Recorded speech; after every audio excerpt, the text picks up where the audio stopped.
Hello, welcome to another big Sunday live stream day. Good stuff, good company, good music, good conversation. Sundays are just good all the time.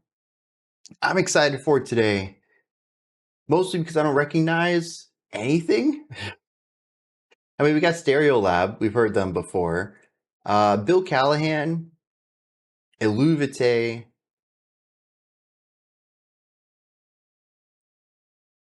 That's it. Oh, we got J.G. Whirlwell too. Thurwell? Yeah, Thurwell with Foetus. So I know less than half. I'm excited for the stuff I haven't been introduced to yet. We have Mark, Charm Tiger, Greed, Synapse, and Pears so far. Welcome. And for everyone who's just lurking, not contributing to chat, welcome as well. You might just be here for the music, and that is A-okay.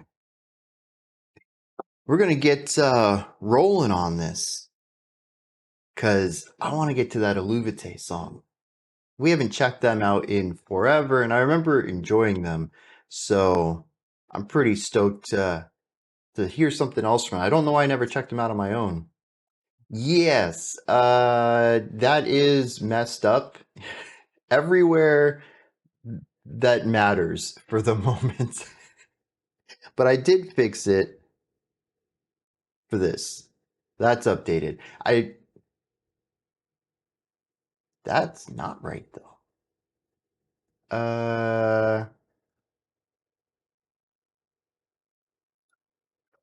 Dun, dun, dun, dun, dun, dun, dun, dun, dun.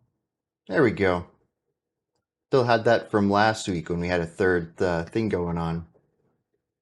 All right. Now we're good to go. So we got some SpaceHog. We're going to start today with this one. Comes at us from Mark. Since I've mentioned them several times, we got to do it. Solid 90s indie tune, a lost one-hit wonder with a great groove. The new Eluveitie, right? I didn't know they had a new one out.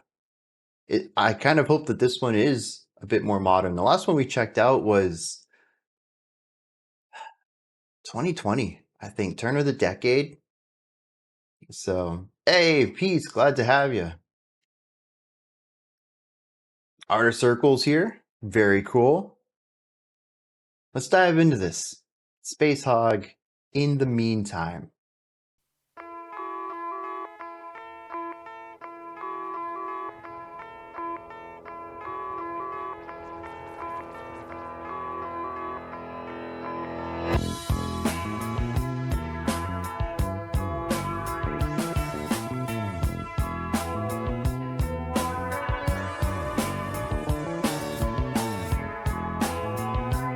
All right, so we have the bassiness.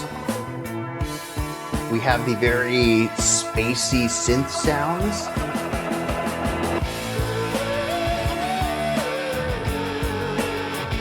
Wait, have I heard this?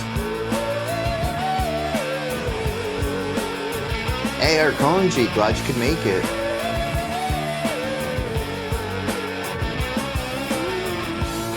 Eluveitie?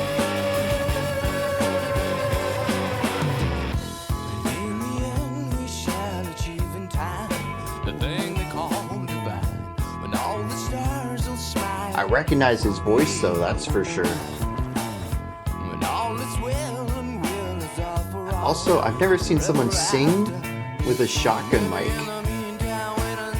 That's interesting.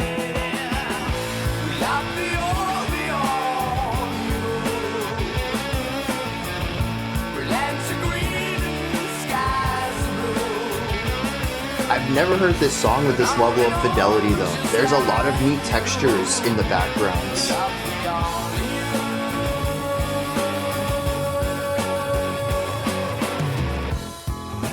Interesting production on the vocals in that too.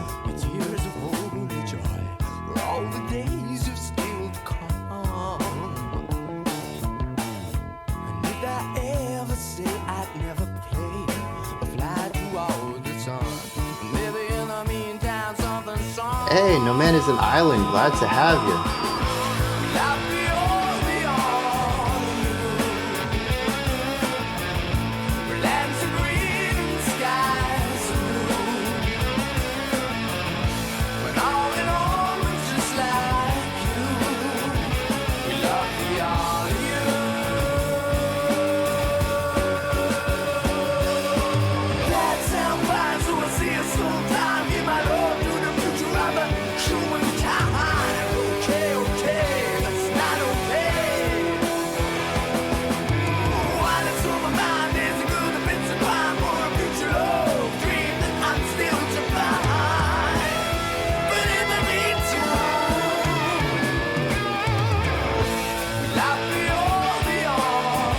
That bridge is wild.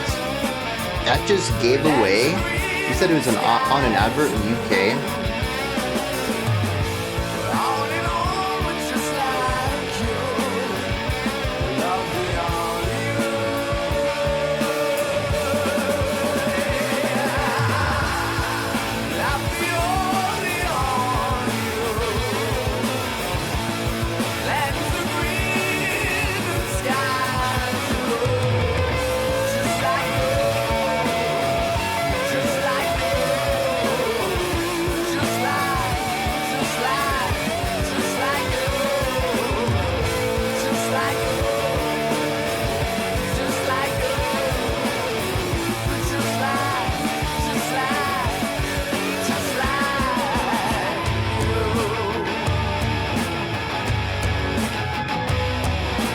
Such a classic rhythm.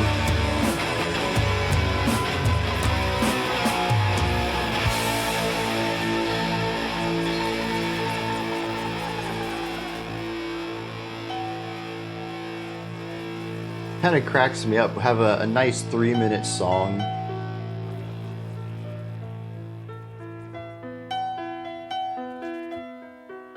Random piano that doesn't carry any of the melodies that were present.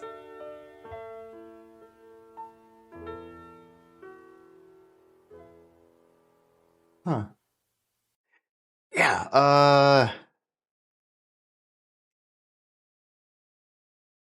dang, the outro just threw me off. I was ready to get talking about something, and the random piano stuff.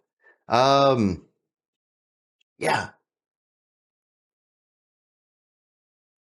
Oh, yeah. What I was going to talk about is the rhythm at the end. We have a nice, fairly straightforward track with kind of its own ideas. It mixes some like classic rock sounds with a very British rock vibe, especially in the bridge. That's just such a Queen section right there as far as the chord progression goes.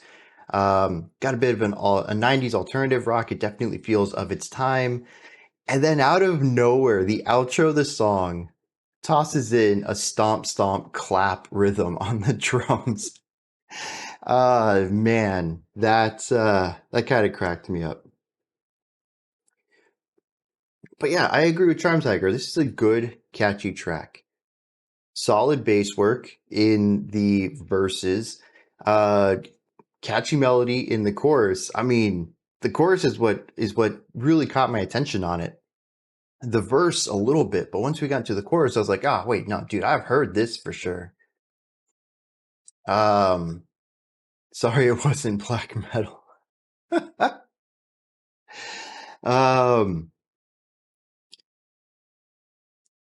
yeah, that chorus has a really strong hook to it. The drumming is fine. Nothing in here that really, I think, needs to be extrapolated on. It's pretty straightforward rock.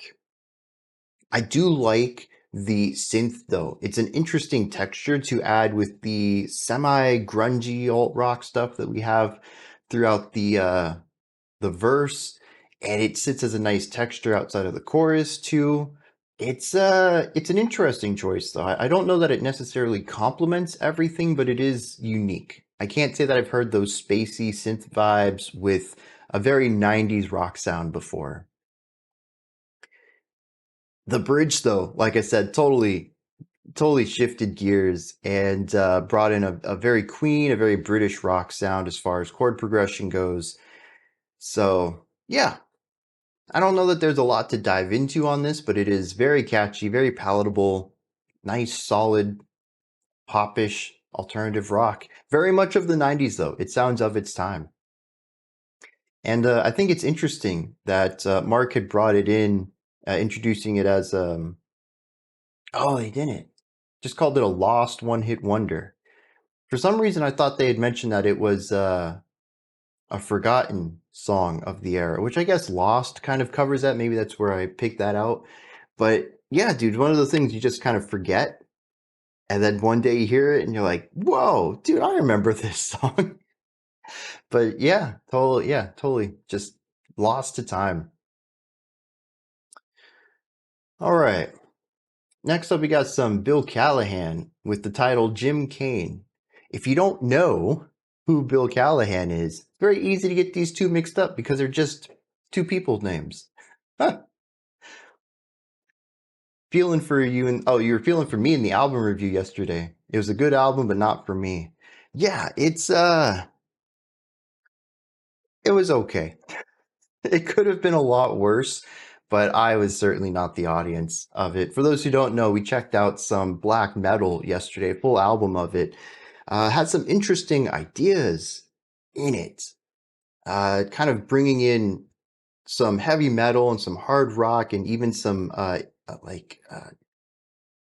Indian classical music and like Hindu music inspirations into it. And like I really wanted it to take that leap into like truly progressive music, but all it ever wanted to be was black metal that kind of gave a nudge and a wink to these other styles. And it was a frustrating listen, I'll say. What do you mean black metal wasn't for you? Yeah, I know, real big shock there. But I do think that the intention behind the request was probably good intentions, because it is not straightforward black metal. And I think that they were kind of hoping I'd be a little bit more receptive to the more esoteric parts of it. I just, in a strange sense, I wanted it to go further. That's usually not how I am with things, but on the other hand, even interesting seems like a negative. Oh, man. But yeah, it's like I said, it wasn't a bad listen, but I wanted more out of it. All right, we got some Bill Callahan here. We're looking at the first track off of the Sometimes I Wish We Were an Eagle album, and that's a title right there. Just collectively wish. I wonder how wide the we reaches in that. How many people is Bill Callahan speaking for here? Just two? Just him and someone else? We wish we were eagles? Or like all people? I don't want to be grouped into that. Being able to fly would be awesome, but I don't know if I want to be an eagle full time. Comes from John. We got Bill, Jim, and John. Names all thrown together within some sort of context. All right, let's see what Bill Callahan is bringing to the table with this one.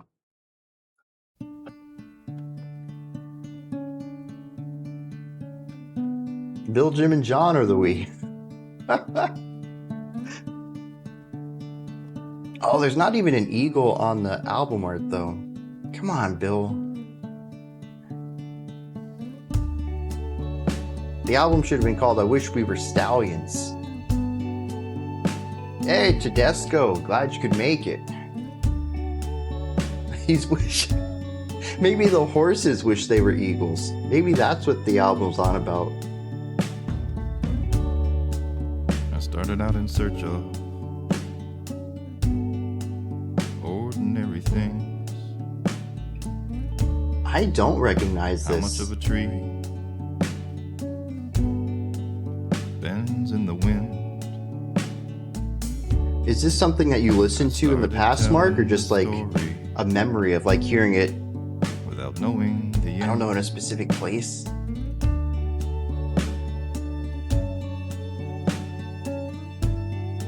So we have nice chordal work over here, but the texture work on the right is nice.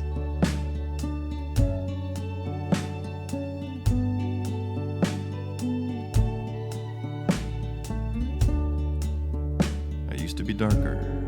Yeah, this is pretty typical for Bill. I got lighter, then I got dark again.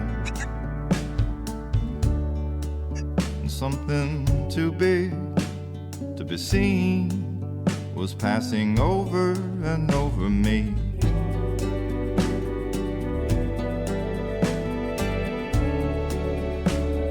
Yeah, dude. Very warm, comfortable. Well, it seemed like a routine case at first. With the death of the shadow came a lightness of verse. But the darkest of nights in truth still dazzles.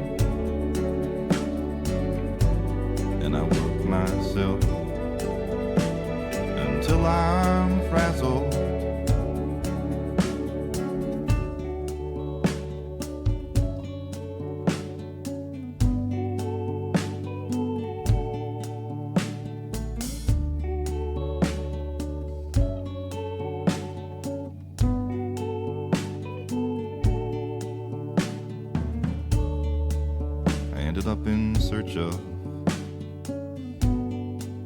ordinary things.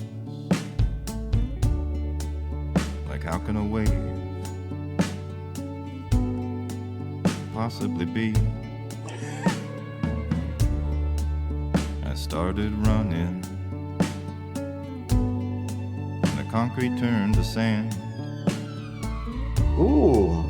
I started running when things didn't pan out as planned.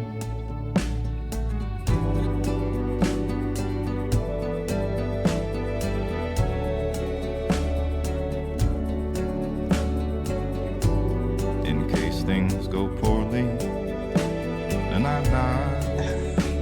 return. There. Oh, jeez. That's good.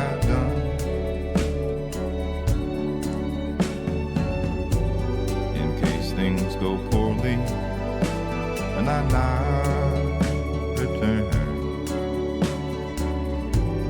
Remember the good things I've done.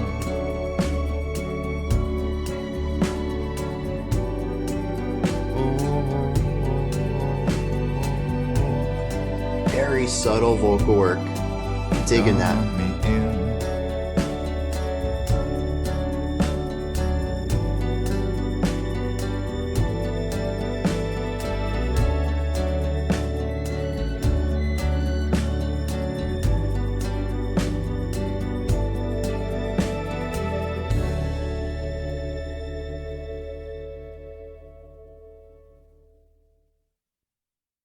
Oh, for sure. If you remove the strings are all of the texture. Otherwise, just kind of have like a upbeat country-esque kind of thing going on with the acoustic guitars. The strings, I think, add what I guess the beauty to it, the warmth, the spectacle in a sense. It's what gives it its charm. Yeah. Yeah, they change everything about it. What I love about this though, and kind of Bill in general, is that he can create these beautifully evocative atmospheres. Very minimal work too. I mean, most of this is just a guitar, a violin. The drums and the bass are there, but they're very much in the background. The atmosphere is built from the chords and the textures of these two instruments. There at the end, we did have two guitars on the left and then a guitar and a violin on the right. So that kind of, doubled the width of everything, makes it feel bigger. But aside from that, you get Bill's vocals, which to me have always come across as like 50s classic country male vocalist. And I think that's a really interesting combination there. It presents something that feels very modern and yet very old at the same time. And that creates something that feels timeless. When did this album come out? 2009. Does not feel like a 2009 album at all, but also would not fit in the 50s or 60s either. There's something very modern about it. I really like that. The lyrics were kind of weird. There were a couple of lines that I picked out that kind of caught me off guard. One specifically, he mentioned something about life had him looking into mundane things, like how a wave exists. And that kind of, I was like, oh, that's interesting. I mean, we know how waves exist, but the thing is that from my perspective, he was talking about being inquisitive into stuff like this. Not everybody knows that the wave is, how waves are made and how the oceans tie to the moon and stuff like this. And honestly, I don't have all of the information on that either. I would definitely be educated if I looked a little bit further into that. So yeah, I think that's just what I pulled out of that. I'd be interested to see what the rest of the lyrics are. Although the end of the first verse had me chuckling a little bit because he was like, it got dark and then I got lighter and then I got dark again. But when he said that, we kind of sped this up a little bit. And then the third line, it got dark again, was sung. We went from spoken word to sing-songy, and that kind of cracked me up. But then that pulled us into what I think was the chorus, which was more sung. So it was actually a pretty cool transition that I was just not expecting at all. Say some words, whatever they are, that's fine if it's delivered the right way. Man, that's so deep. 100%. 100%. Delivery is certainly a big part of lyrics. But yeah, I enjoyed this. There's a beauty to this. I'd say there's a little bit of wistfulness, but it's a vibe. It's an atmosphere, and he absolutely nails it on this. So yeah, I gotta agree with some of y'all too. I think this is the best Bill Callahan song I've heard. And I think a lot of it has to do with the atmosphere he's crafting, the sounds he's using, the chords, all of it. It just comes across as magical. Not too big of a fan of that word in describing music because I feel it's a bit vague, but it fits here. All right. So, Hera had mentioned something about my pronunciation of this a long time ago. Eluveitie said that the EI should be pronounced like I. Eluveitie. Not to put the emphasis there, but Eluveitie. All right. Hopefully that's right. I'm going based off of what I remember from like 4 years ago, the last time we checked him out.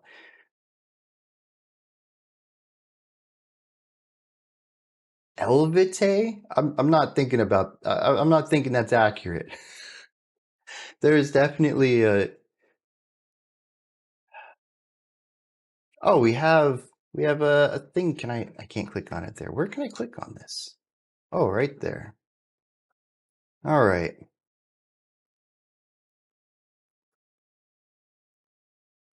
Eluveitie. Eluveitie? Eluveitie. Wonder if that's accurate.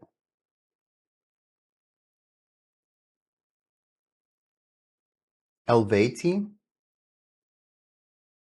Well, now I'm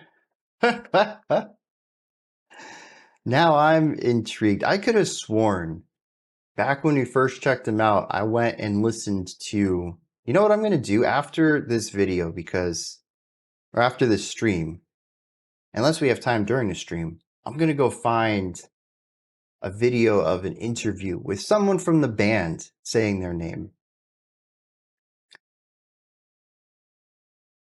We're going to check out the song The Slumber. Going to completely gloss over the band name there.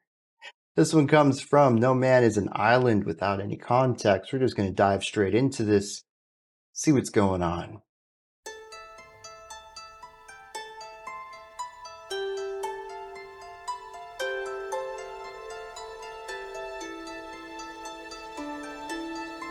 Oh, our Konji coming in with some facts.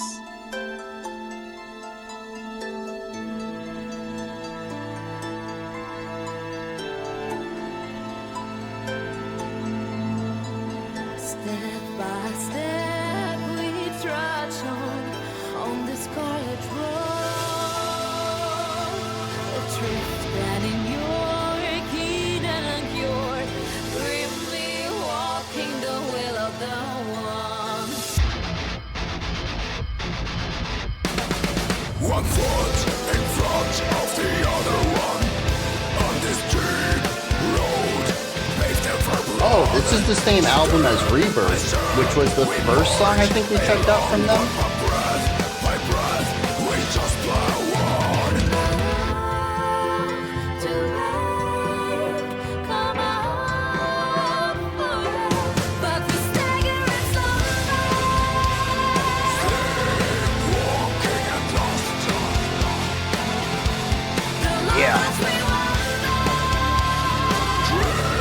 Very poppy, clean vocals.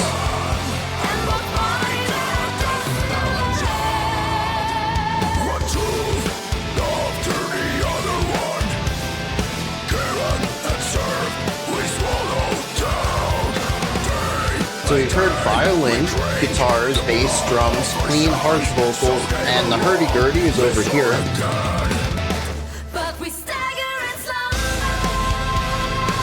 The compressed pre-choruses are an interesting choice.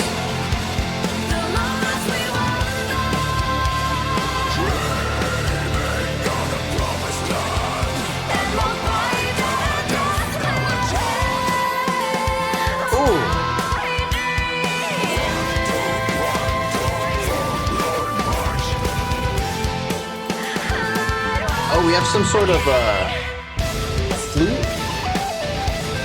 Tin whistle, maybe?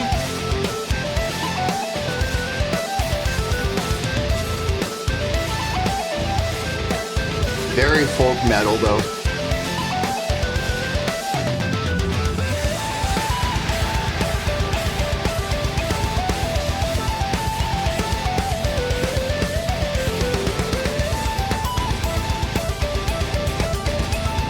Digging the cymbal work too.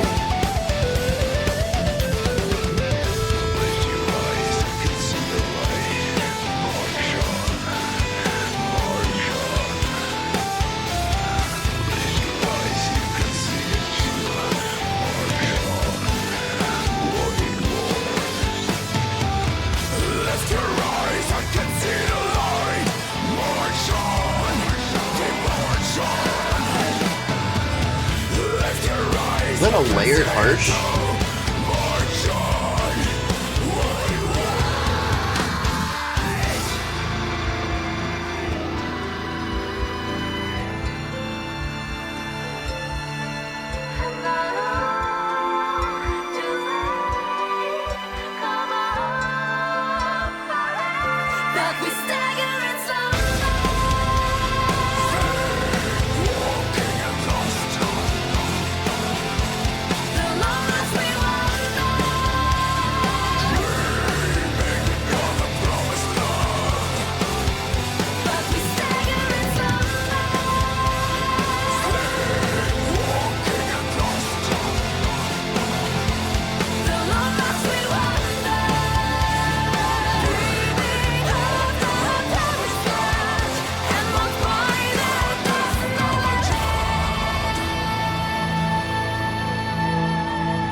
All right. So, trying to keep up with y'all's pronunciation conversation. The U is definitely silent based off of majority of information coming in. So, Eluveitie, or something close to that. At least we've figured out that there's just 3 syllables here. The music, though, is exactly what I'm expecting from them. Like I mentioned, this came off the same album that Rebirth did, which is what I think of when I think of them, because that was my introduction to them, and it still stands out as I think the best I've heard from them. This is a very close second, though, and it's everything that I love about them. It's heavier metal. We have the harshes in there, but it's also very poppy. The guitars aren't too aggressive in the chorus. They have a bit more bite when they're in the focus, such as in the intro of the song. But when the vocals come in, especially the clean vocals, they tend to lighten up a little bit, kind of get rid of some of the grit. And then the chorus, of course, is super catchy against the verses, more aggressive growls and just like metal headbanging element. Really nice contrast between the two of those. And then, of course, all the expanded instrumentation, the violin lines, the tin whistle, the hurdy-gurdy. They're just really nice textures to play against everything else. And it's very melodic metal with a little bit of a catchier, poppier flair, and a dash of folk metal every once in a while. And that's exactly what drew me to them earlier. And this song is exactly what I would want from more of this group. All right, clicking the link now. What do we got?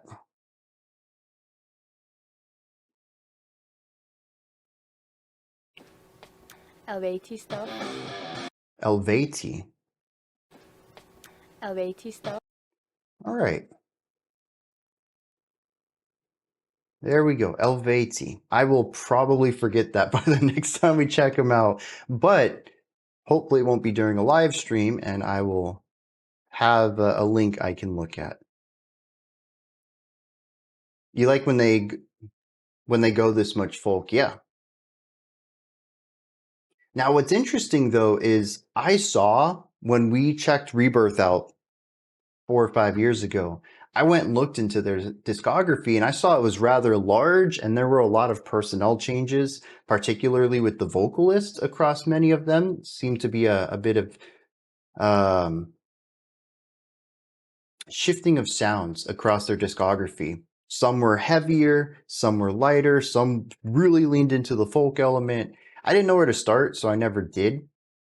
But I think it's interesting that this album's from 2019, and then their latest is from 2025. They took a really big break after doing albums pretty much every other year. So I'm kind of interested in this new one, especially since many of y'all are saying that these two latest ones, this one we listened to here and this year's one, are some of the best they've done. So save the link, and I don't know why I don't have a pronunciation folder. That sounds like a great idea.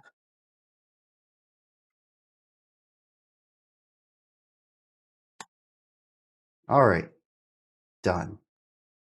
That way I don't have to look for this stuff in the future. Cool. Oh, I saw that someone had mentioned that they had a new vocalist, but I didn't know if that was new compared to their two latest or new just for their newest one. Just add them column to your spreadsheet.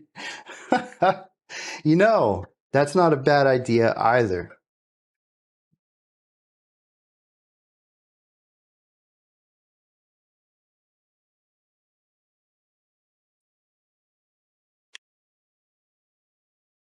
I'm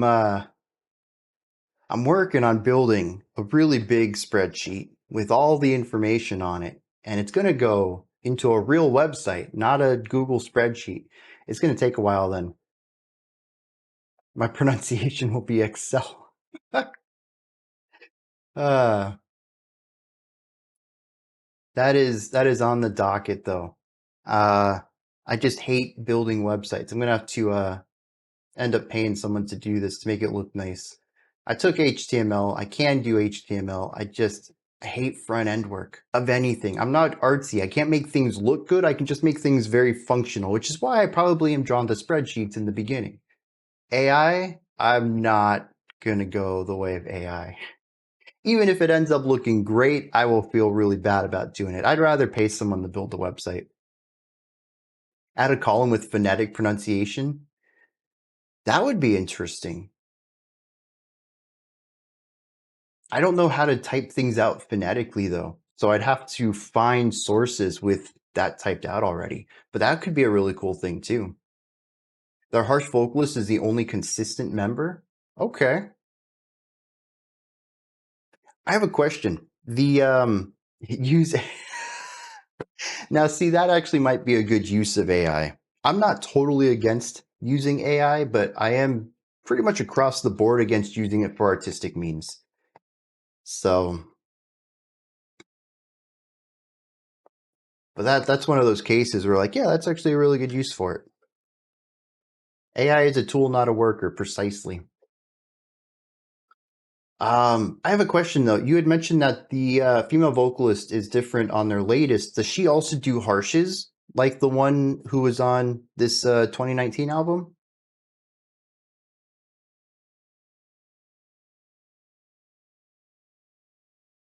I know that her harshes are on the rarer side, but even at the end of this track, we had the layered harshes, and I really like her fry against the male vocalist's false chord. It just adds a nice texture, a nice new element. Also, I'm a bigger fan of fries and false chords, so that probably helps a little bit too. Oh, okay. So the 2025 album has the same vocalist on it. Cool. I don't think it would be a deal breaker for me, but it is one of the things I really liked about Rebirth and, like I said, the end of this track, just having that little bit of extra flair, a little bit of extra texture layering that we wouldn't get otherwise. All right, Movements is next. Hopefully, I think that's the band name. Oh, someone left who is listed as a backing vocal. I gotcha. I wonder what songs they did backing vocals on, or all of them, maybe even possibly. I only heard 2 vocalists on this one, though, unless they were doing harmonies. All right, the song's called Daylily. This one comes from Greed, Movement's most popular song, because I think everyone should have a pink cloud summer. I don't know what that means, but we're about to find out. Oh, look at these. These are pretty. All right, Musk. Musket. I took your 1 syllable from your first name and then put that on your...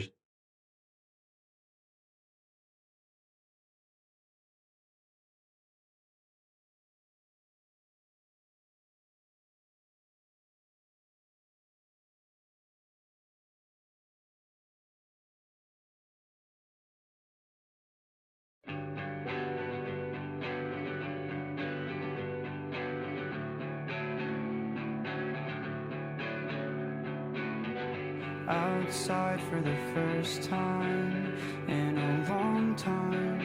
Lose yourself, sink into the sunlight. It's been a while since you felt right, but the warm nights are coming soon and you'll be just fine. You'll be just fine.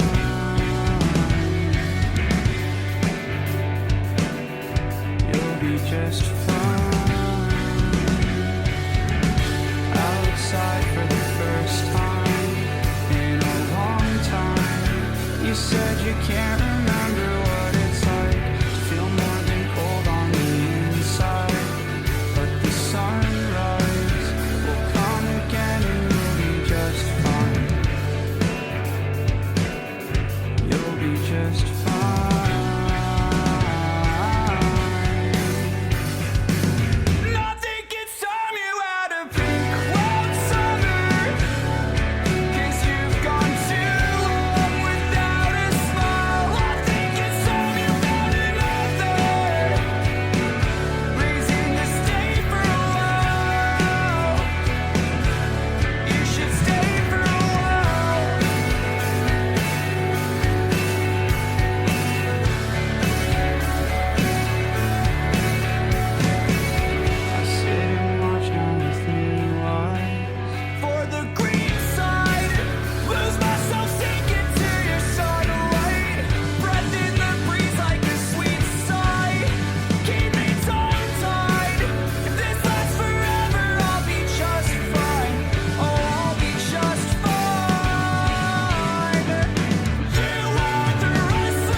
But it works. Post-hardcore band from Cali? Yeah.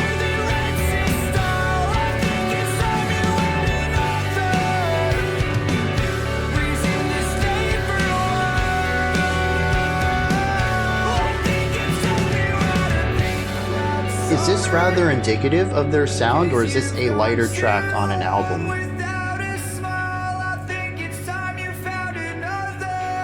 Oh, okay. Yeah.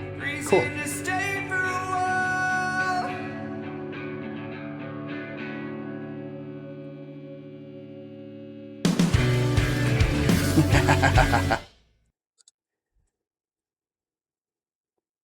All right, let me look this up. Movements.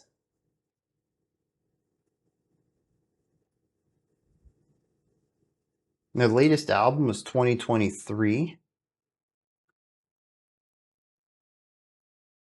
Their latest single is from 2025. They're building to something. Or, I mean, I guess it could just be a rogue symbol too. That's becoming quite popular.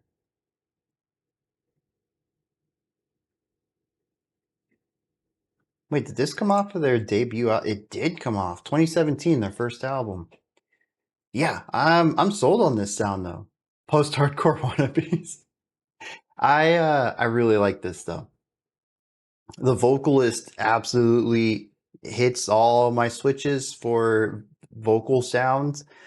And the music, great vibe, great energy, and the idea that there are some songs that might even push a little heavier than this.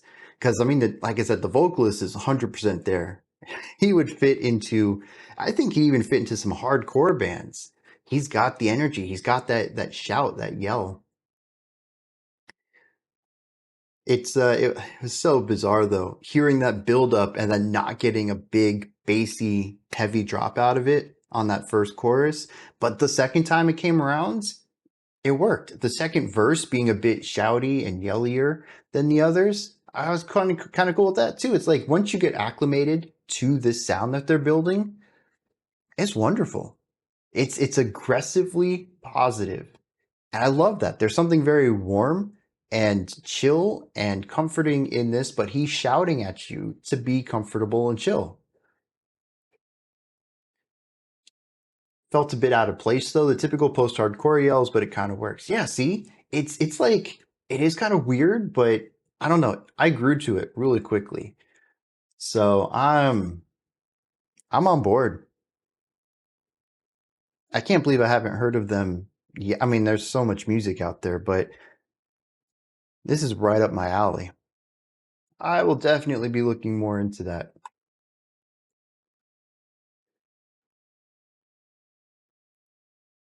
All right, now we got J.G. Thirlwell with the band Foetus. Song's called Anything. Viva! Come from Satelli, some Foetus for you, maybe my favorite album closer of all time. It's so badass. So, this is going to be a pretty crazy album closer from what I'm being told. But the thing is, man, we've heard a couple tracks off this album, and I don't think I've been super receptive to it. Let's dive in. Let's see what we have in store for us.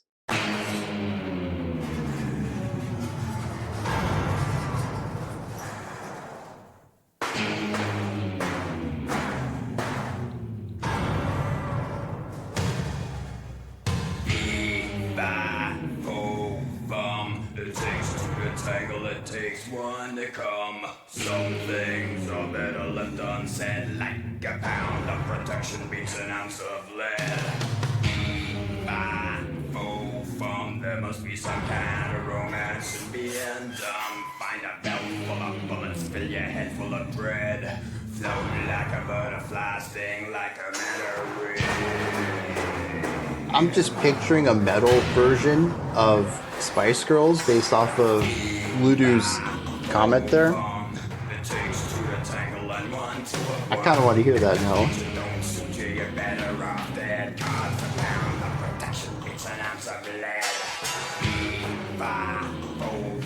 There must be some kind of romance in being dumb. Cause the blind lead the blind, lead the blind, lead the blind, lead the blind, lead the blind, lead the blind, lead the blind, lead the blind, yeah.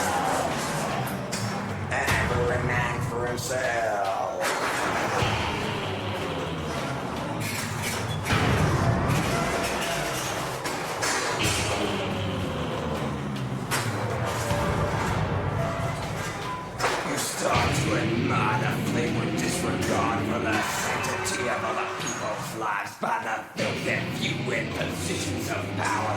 for the jugular in order to survive. Disinfect those dangerous rabbit dogs. Make sure the kids stay in. Cause if you wanna be immortal, you gotta have something to trade in.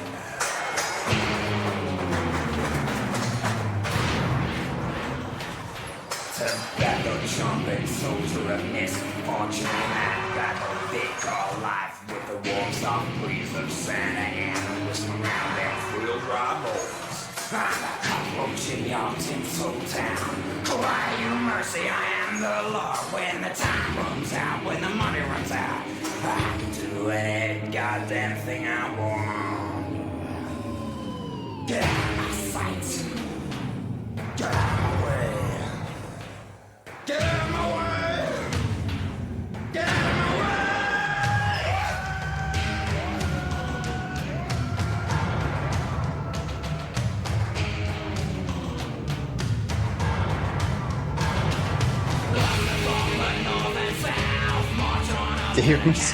That's actually pretty accurate, though.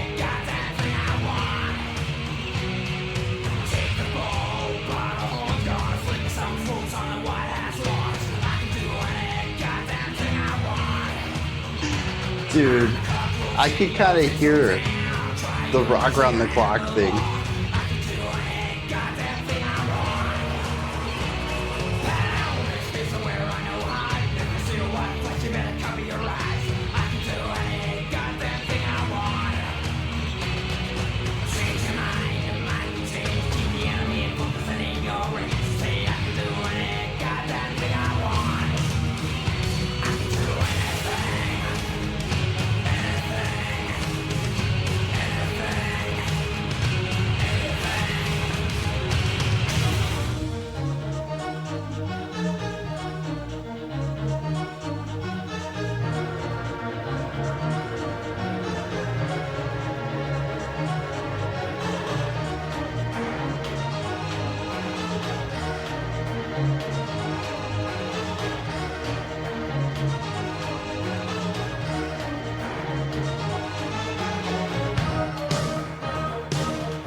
What?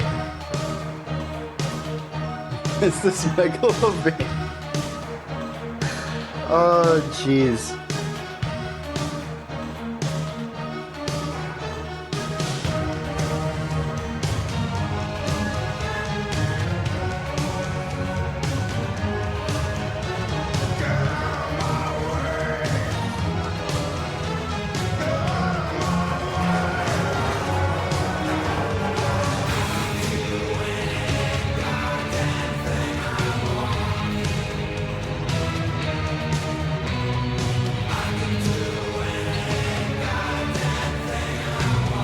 The pushed out to the side, very Nine Inch Nails, but I think this is prior to that. This is mid-90s, right?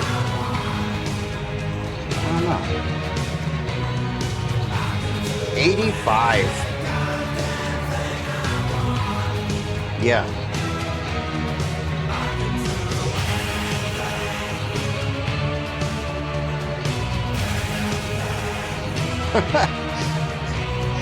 I could just imagine driving by someone with their window rolled down, just shouting along to this song.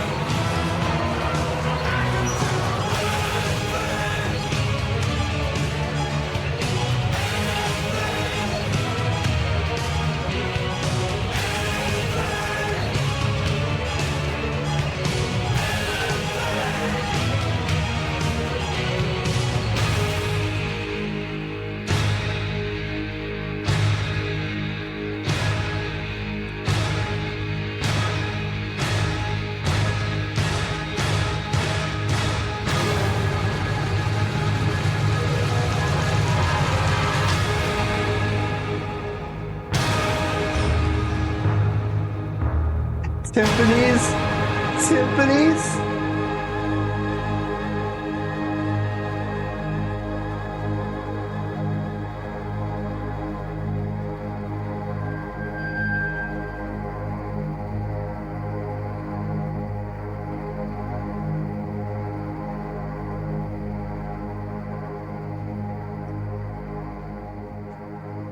Just ends. Oh, jeez. So, I was actually curious about a couple of the lines I heard in there, and I figured it was all going to be spoken word for, the first few minutes or so. So I did pull up the lyrics on it, and Shading, you're actually not too far off. This is, at least on the surface, very much a song that would fit with Cruelty Squad's grind set mentality.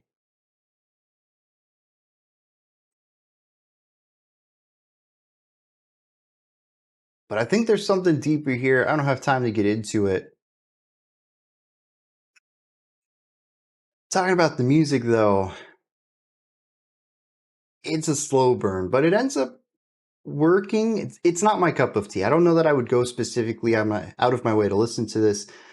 It's very much industrial rock, leaning into industrial metal. Definitely, as Tedesco had mentioned that this did influence Trent Reznor with Nine Inch Nails. It very much feels like Nine Inch Nails without the angst and the grit and the dirtiness that the 90s brought to the table.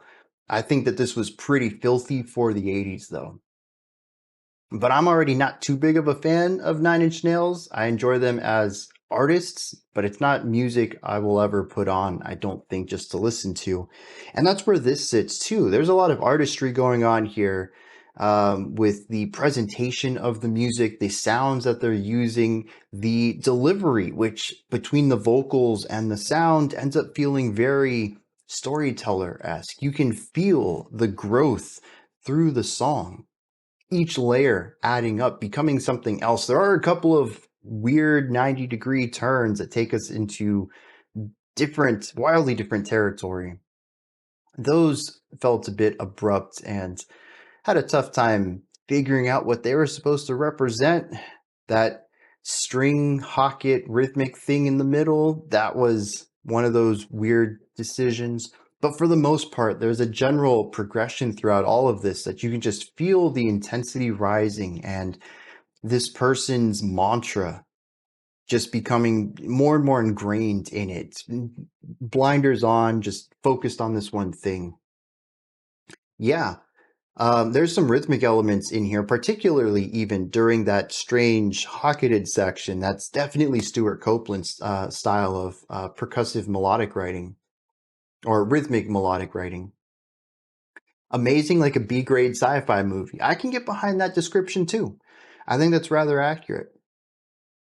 And it is certainly over the top. It starts out kind of timid, and by the end of the song, it is kind of so blown over to the realms of ridiculous that I don't even know how to describe it. We bring in a literal timpani for the end of the song for these really big, slow drum hits.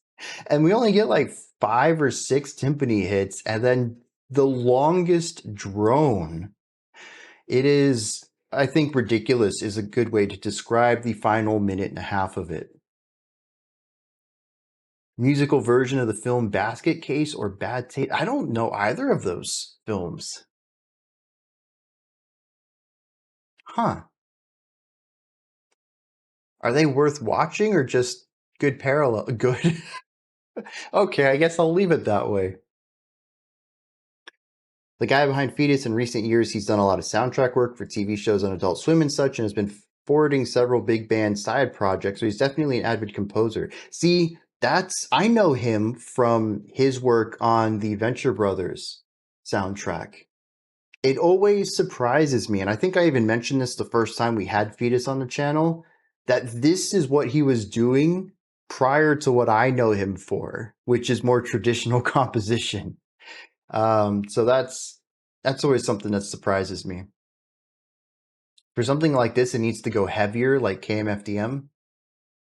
Yeah, which maybe, see, I didn't know if I should go in that direction because the string part is so tangential to everything. And it's such a small segment of the 80%, obviously, industrial rock stuff going on here. But that part, especially the rhythmic melodic stuff, reminded me of the intro theme song to Venture Brothers. So yeah, I can see where some of this would have developed into his more traditional writing, but it's very different from like, what's his name? I can't think of his name. The Oingo Boingo guy. Why am I blanking out on his name? Anyways, that band's music sounds very much like Danny Elfman. There we go. Oingo Boingo's music and orchestration and composition are very similar to how Danny Elfman writes as a solo soundtrack creator. It's like you listen to Oingo Boingo and then you listen to any big theme that he's done. You're like, oh yeah, I can see how they're connected. He was obviously in this realm already. But Thirlwell, to me, it's such a huge leap. I would never in a million years have ever guessed that he was part of this based off of the soundtrack work that I know him for. It's always interesting when that happens. People make these really big jumps. And to me, that's always impressive too.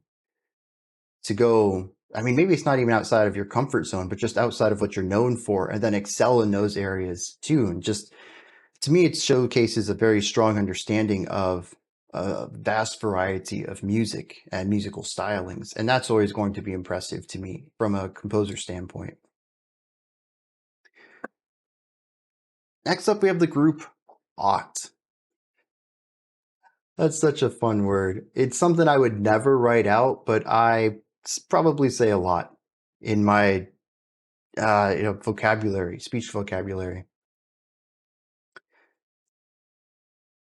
The song is called Today, More Than Any Other Day. Comes at us from What Makes Me Me. You know how sometimes lots of bad things add up to something good? I've been a little worried about this one ever since reading that comment. I'm really hoping this catches me in one of those, that's a lot of weird stuff, but dude, it works kind of way. But let's find out.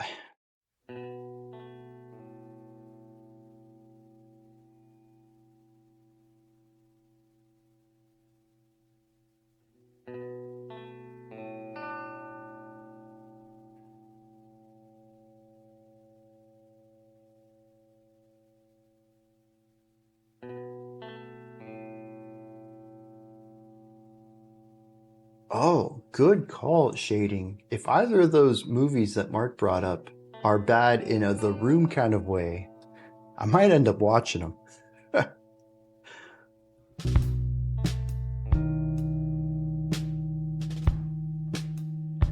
Okay, this is a rough start. I'm being open-minded about this, though.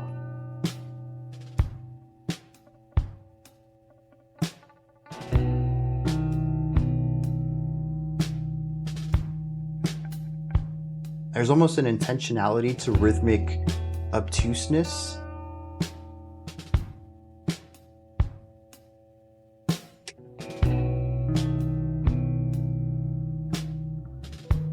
Perry, you ought to use it more. I think it sounds fine in speech. It always looks weird in text, so I always avoid it.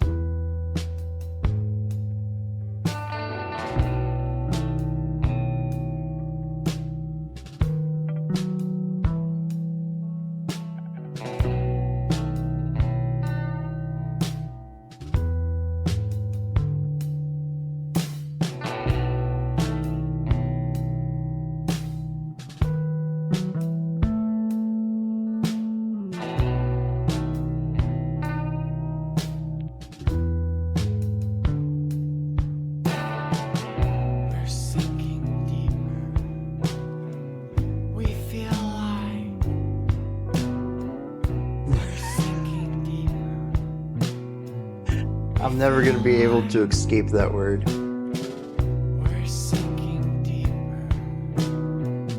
and sinking deeper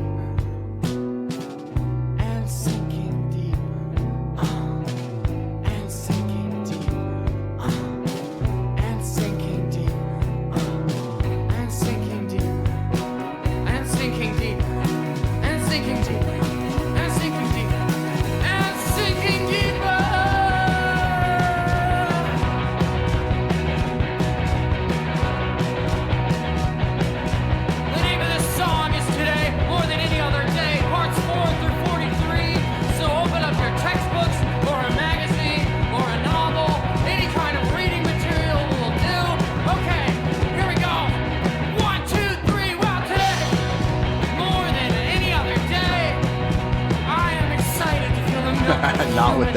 music. And today, more than any other day, I am excited to go grocery shopping. And today, more than any other day, I am prepared to make a decision between 2% and whole milk. And today, more than any other day, I look into the eyes of the old man across me on the train and say, well, everything is gonna be okay. Yes.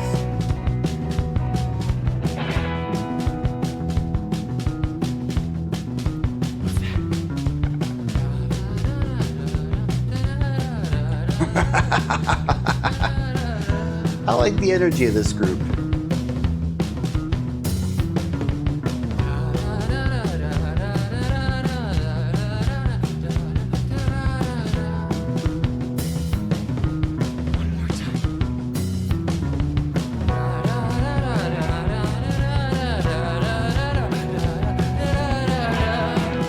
Does the radio play? But hey, it's okay because today, more than any other day, I am the center of everything, and it's playing just for me.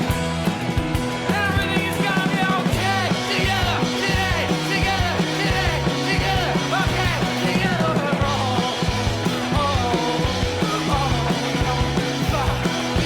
Today, together, today, together, today, together, today, together we're all. That strumming isn't tremolo. Today, together, today, together, today, together, today, together we're all. The fucking same.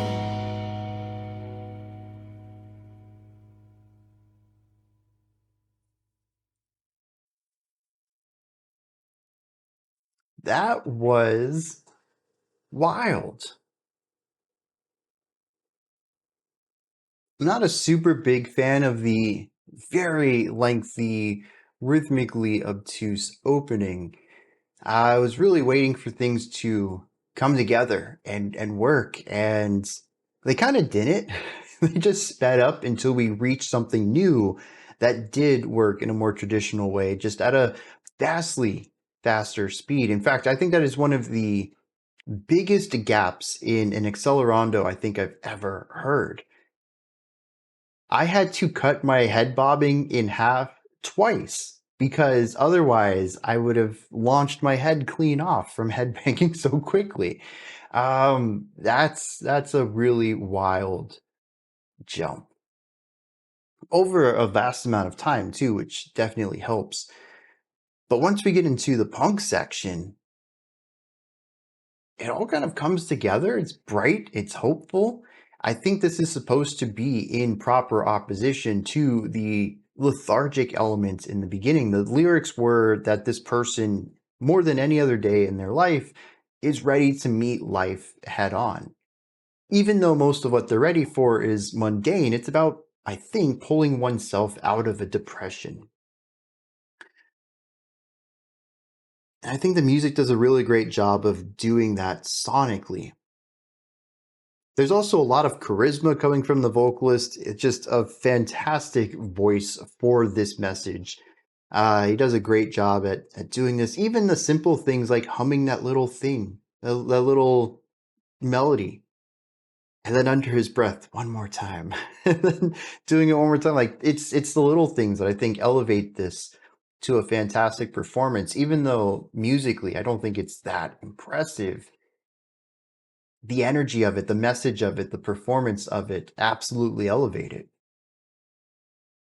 There is, though, the really great drum work on this and the ridiculous picking at the end. When we were at the fastest point, I assumed they were tremolo picking because the tempo was just too fast for 16th notes. But no, I think both guitars were perfectly in line with each other as far as rhythm.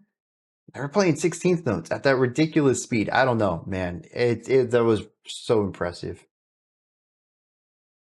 So, I'm kind of floored by it. It's, again, as the description was, when a lot of bad things add up to something good. I think on paper, you describe this to me, I'd be like, nah, not my thing. But after having listened to it, I'm like, yeah, maybe I should check out some more Ought. I ought to check out some more of them. That was impressive. That was very well done. I like this band's name. Chroma Key could be the chromatic key, although normally we would call it the chromatic scale. But Chroma Key is also color-based stuff too. Particularly like when I do my green screen stuff and put the background behind me, I use chroma keying to key out the green of the green screen so I can put the background there. So this is both visual and audio. I like it. The song is called On the Page. Comes from Kipper Prog Rock minus the guitars. This is the project of Kevin Moore, who is Dream Theater's keyboardist for the first 3 albums. That's a key step? It's not called Chroma Key? I'm kind of curious about this. I mean, it could be that we're both right, but I'm only... Oh, you're... I gotcha. Because I was going to say, I got the term from OBS, but that doesn't mean that it's right. That just means that that's what they call it. So I was like, oh, geez. Millennial word porn dream? What does that mean? Just that I'm excited about good wordplay? Do millennials in general like good wordplay? Are we one of the punniest? Oh, okay, cool. So I understood it right. Are we like one of the punniest generations? Aside from the boomers. I think boomers did a lot with wordplay too. I'd be curious if there's been any research into that. Probably hasn't. There's more important things to research, but now I'm curious. Maybe I should do my own research. You feel called out? Went over this old man's head. All right. What do we got? Oh yeah, Chroma Key. Where am I? Oh, not Discord, Spotify. Here we are. Now I'm ready to hit the play button. Let's see what they're doing. Prog rock without the guitars.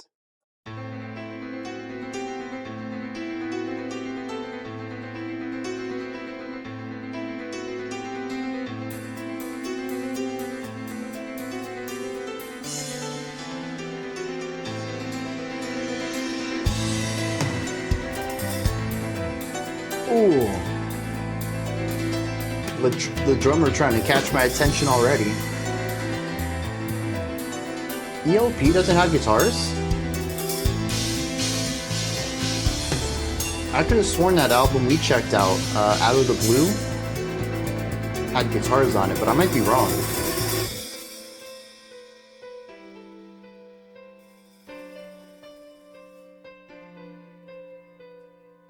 And he sort of used me as a way out of it and saying, I'm in love with Anastasia. I can't be with you anymore, Sarah. I'm so sorry, but just realizing this, even though nothing's gonna come. Oh, I'm thinking of Electric Light Orchestra, ELO. That's my fault, Pear.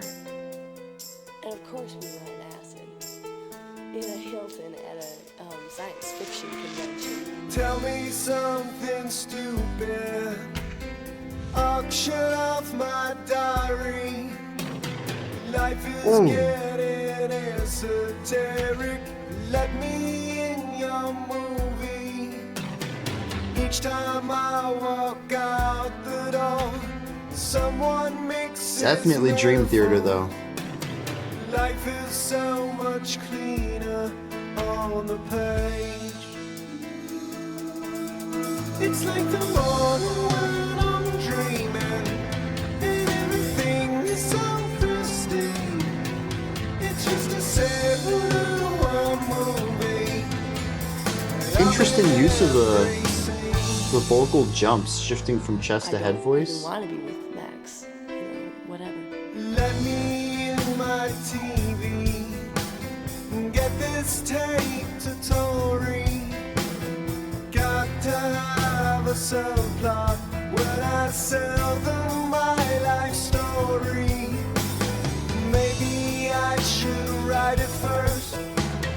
Do the living later. The bass sounds great on this too. So much cleaner on the page. It's like the time I lost my body, and then I saw it on TV. Somehow it shared a whole dimension, but it still looked like me. Hey, that looks like me.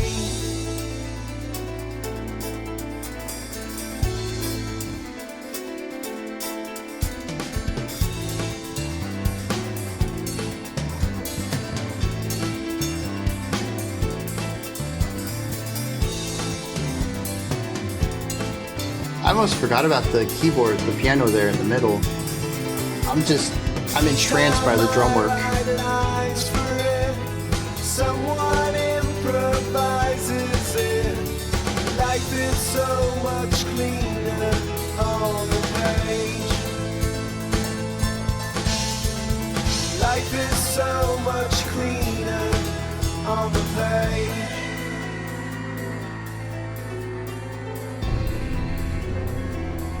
I guess if you really make yourself vulnerable Oh, that'll be interesting.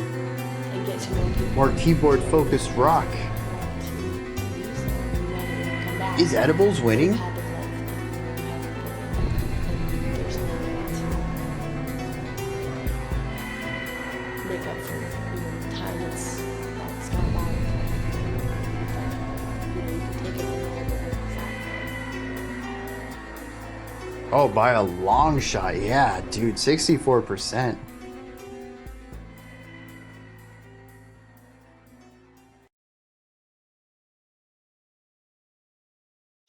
That was an interesting track.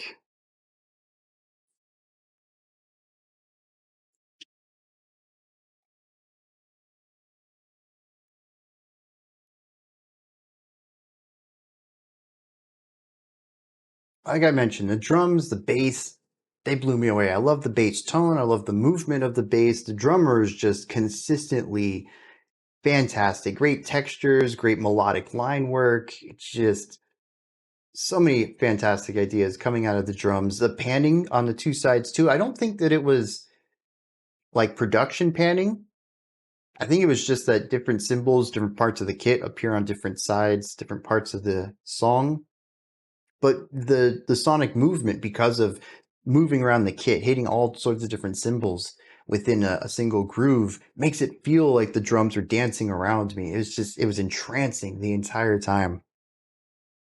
I love that. The melodies, I think, work well. The vocal melodies are catchy. The cool syncopation on the accents on that piano line that showed up at the end, but also brought us into the track. I thought those were nice, a little, progressive, but being within 4/4 still. Mark Zonder, that is a guy I'm going to have to remember. Find out anything else that dude's worked on. But I think that's kind of it. Like Para called it a very nice track, and I think that's where it stands for me. The rhythm section, technically proficient. The lead melody stuff and the chords also stand out to me. They're a bit more expansive than you typically hear in rock or metal, but they're also very much what I expect from Dream Theater. It makes sense that the lead keyboardist here, came from Dream Theater. This sounds like a Dream Theater side project to me. Warlord. Have we checked out Warlord before? I don't think so. Might have to find a way to get them on the channel. Because honestly, I'd listen to anything that Mark's doing with drums. Just absolute beast over there. But there's nothing in here that really grabs me. And I think that's the issue with it. technically impressive, compositionally solid, but it's missing that X factor, that element. Oh, it's also supremely well produced as well. I don't really have any issues with any of it. It's just doesn't grab me for some reason. And I'm curious what that is. I don't know. Everything about it's really great though. And I do think that piano line at the beginning is going to be stuck in my head for a while. It's got some really great catchy elements to it. But something about it just, it doesn't hook me. I'm going to pull them down. It'll be one of those things I want to look into another song. Maybe it's just that one in particular that doesn't grab me. Because everything else about it's great. All right. Next up we have Jizue with the song Because. This one's requested from Peace. I'd like to request a song from one of my favorite bands of the last few years on the forefront of Japanese jazz fusion pop, impeccable atmosphere, and a real prodigy on the keys. I can never get enough of Jizue. So, let's dive into this. I'm always a big fan of jazz fusion and pop. Bringing them together sounds great, and a genius on the keyboard. I mean, you're putting all the right words down there. I'm so excited about this. Let's dive in, see what's going on with this track.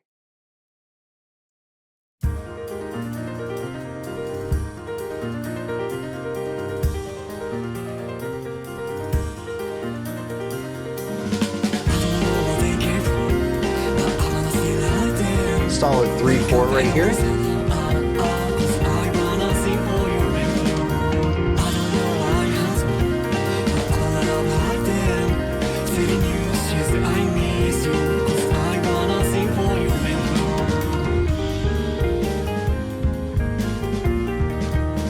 You know, it's interesting too, though.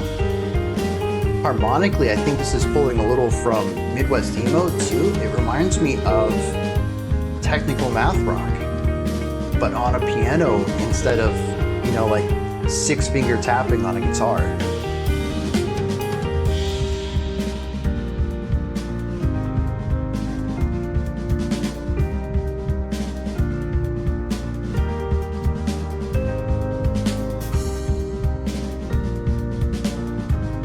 I like the dynamics too, bringing it down like this.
I'm sold on that.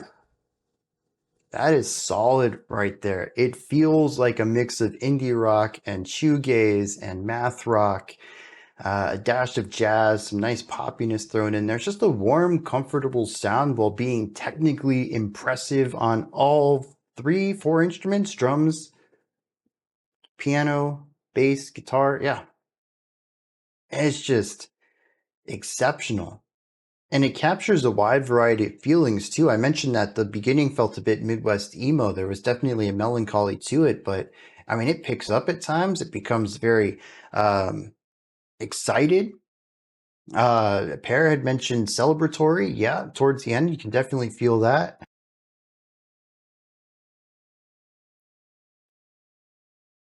And it just blends so well. Movements from one idea to another are excellent. I love the vocal work. Both vocals layering on top of each other. I thought that was really well done. I like how soft their vocals are. I think it matches well with the sounds of the instruments. I do think it's a little bit of a shame that they don't do vocals more often, because I don't know that I would say it's a draw for me here, but it definitely elevated the song. Everything just works. And the instrumental bits between the vocal parts were fantastic. Introducing new melodies, variations on old melodies, keeping everything consistent but forward moving. Yeah, dude, this is excellent. I went to their Wikipedia page. They are ridiculously consistent.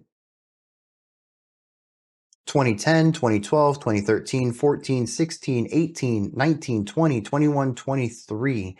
They have a few EPs tucked into some of those gaps as well. They pretty much released something every year for 13 years, 14 years. Yeah, 13 releases over 14 years. I mean, that's just crazy. Plus, they've done some soundtrack work. I mean, I don't even know, man. I'm sold though. Like I said, I pulled that link down even before the song was over. I think it is the highest energy song we've had so far that I would still describe as relaxed. But yeah, it's a very inviting, calm sounds, which is definitely, I mean, today's definitely a chill edition. We got some other stuff. Maybe I need another word to fit in there. But chill, laid back, comforting, warm, inviting. Although we do have some black metal coming up after Stereolab, so maybe things are going to change. But it's been pretty consistent today, which is cool. I love when the randomness pulls that all together. All right. Next up, we have. Oh, I didn't update this. I updated everything but this. That's okay.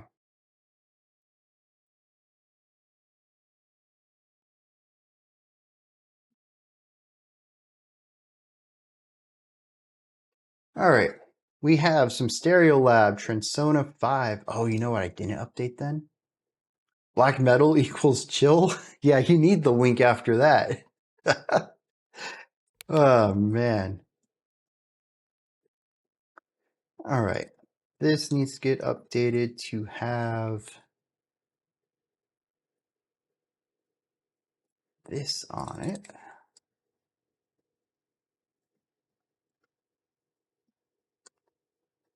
And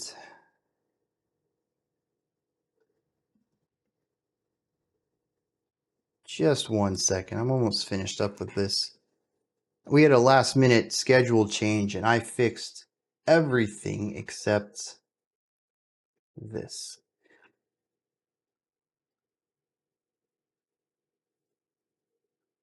Oh, okay. Easy enough.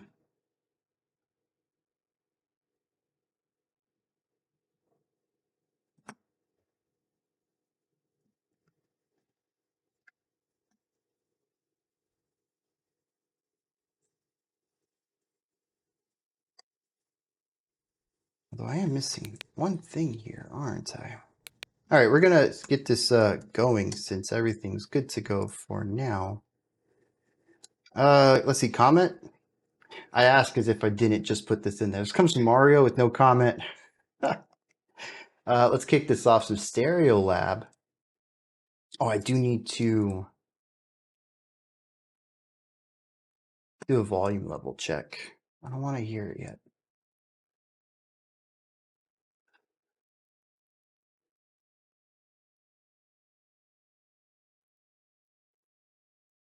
All right, cool. All right, Stereolab's Transona 5. Let's dive in.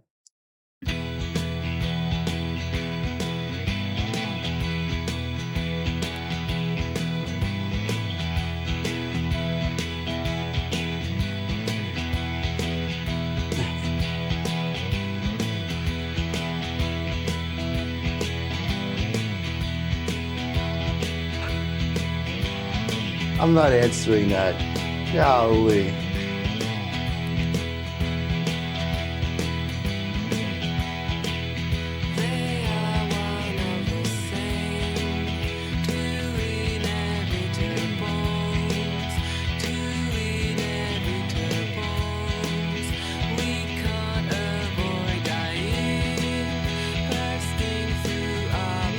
Nice chill sound right here.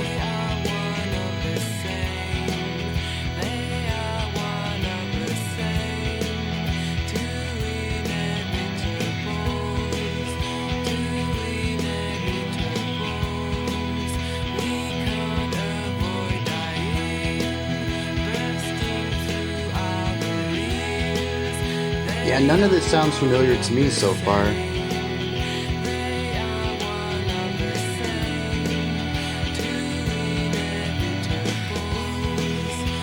It's very right here though. Not a lot of movement or progression, just this.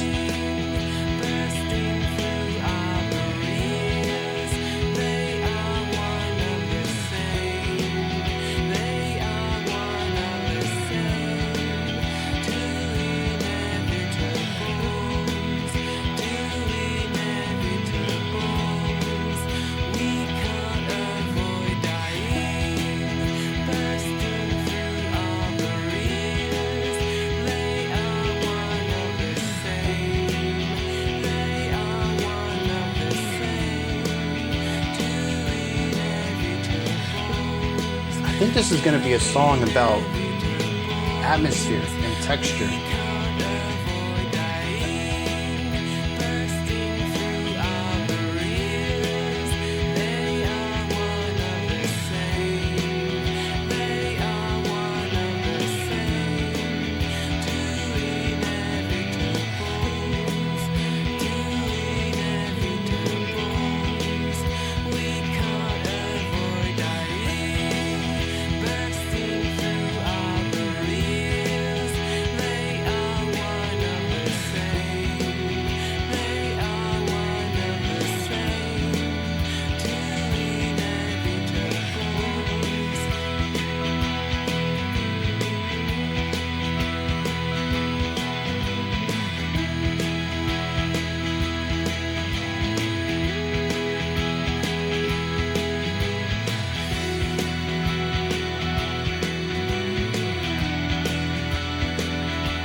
You know, the bass, it really helps lean into this one note.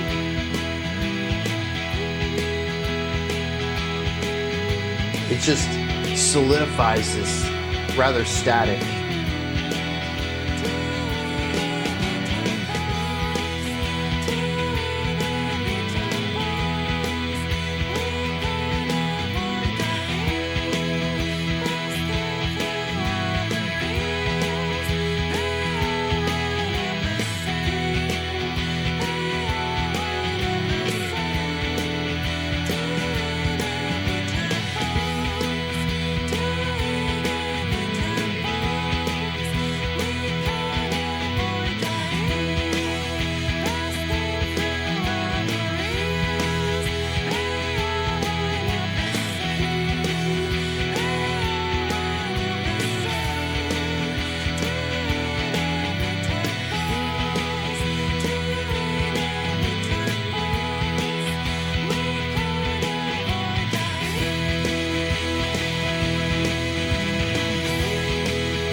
little bit more energy with the crash cymbal.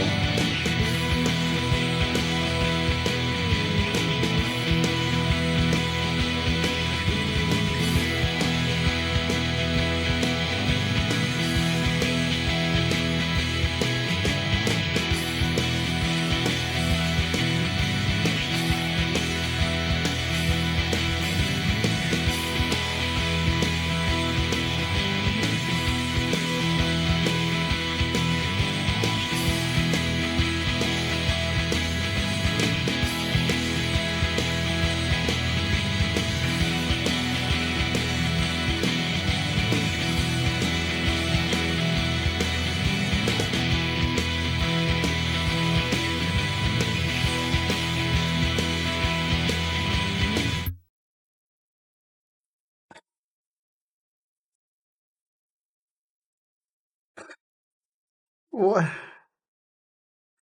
Okay.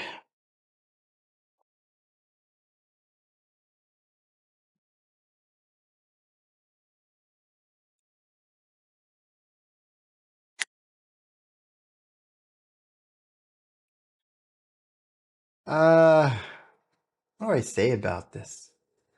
It's a solid idea. Like Arter Circle said, it's a good riff.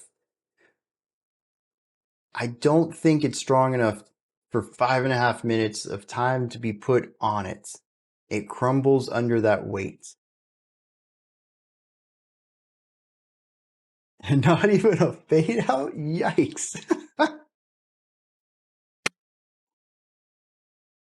But I do like the sound of the bass guitar. I like the general doom da doom da doom da doom da doom, that bouncy rhythm to it. I think that works. The vocal melody is also another static element. Da da da da da da da da da da da da, over and over and over. And I think it's fine on its own a couple of times to create a feeling of stuck in a cycle, but it needs that pull out of it. It needs to go somewhere else. And the same thing is with even the bass line I had mentioned. It's just one note for a while, and then two other notes, and then back down to one note. It could have continued from 1 more minute, fading all the time. That would have been interesting too. Not even like a sudden gradual fade out over like 10 seconds, but fading out over like a minute or minute and a half. Really take its time to the point you're like, well, is the volume dropping? I think it is, but like it's such a subtle decrease in volume that you adjust to it over time and you're like, was it even louder 30 seconds ago? I don't know. I think though it would have been okay if it had stopped about minute 4:45 or so. There was definitely a point at the end after the vocals had been finished for a while when it's just the riff for another minute or so. And I think that's where it really started to go on too long. The boiling frog fade outs. That's one way to describe it. The riff reminded me when you're getting chased on Red Dead Redemption. Never played it, but that's interesting. I mean, it definitely has this feeling of stuck in a moment, and at least for me, wanting to get out. I don't think the song was tense or anxious, but I was because of the song. So that's an interesting parallel. You hear it's a good game, though. I hear it is a good game as well. I don't know where I was going with that. The end result, I did want to agree with you, but I don't know why it came off so stilted. But yeah, I have heard that same thing. I don't know though. It's just too much of the same thing. It feels stuck, and it feels fine that it's stuck. I think I want to point that out too. You know, when we have loops like this in music, it's and I have something like deep to say about it, usually has to do with the fact that there's tension in the music alongside it, and that the loop is supposed to feel negative. And you know, these ideas are supposed to compound, but here, this song is like, this is where I am, and I'm cool with that, and everything's fine. And I'm on the outside just screaming, why are you okay with this? And it's just, it doesn't care. And that's how I feel listening to this song. It makes me really anxious, ready for something else to happen. And the song just, it's fine, man. I don't know. People keep picking songs that I wouldn't recommend by bands that I love. Red Dead soundtrack would have been good for last week's stream. I don't think I've heard any music off of it, but I assume I know what the music sounds like. I'm expecting general Western cowboy kind of music. If it's not that, that's kind of interesting. Or maybe if it is that, but with some sort of identity to it, trying to move outside of the generic side of things, that'd be pretty cool too. That's kind of what I'm picturing. It's just like very comfortable, nostalgic cowboy sounds.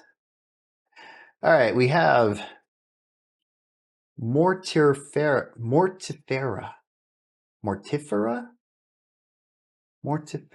The song's called La Revenant. I got that one. I don't know where the emphasis is on the band name, though. D'Angelo has a song you would never expect to be as good as it is. Is that the composer for Red Dead? Because otherwise I don't know who that is. Pretty sure this is black metal. Comes from Thoughts. Black metal with Niche from Alcest, Niche on vocals. Sorry about the rawness. I appreciate that. Usually I get a have fun, and then it's like the most abrasive black metal I've ever heard. I like the heads up though. Oh, he's a one-hit wonder R&B singer from the 90s. I would never have made that connection. But I'm curious if I've heard the song, the one-hit wonder, because I don't recognize the artist name. Maybe too harsh of a description. I mean, I've never heard of him at all, so lots of one-hit wonders, I'd recognize their music, but not them. Let's dive into this Mortifera, La Revenant.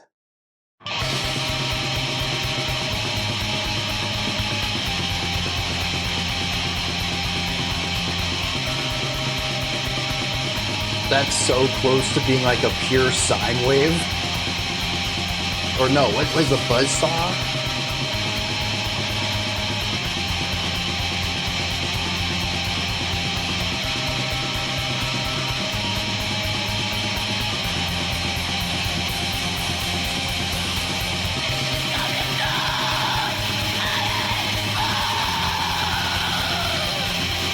Sawtooth wave, that's what it's called.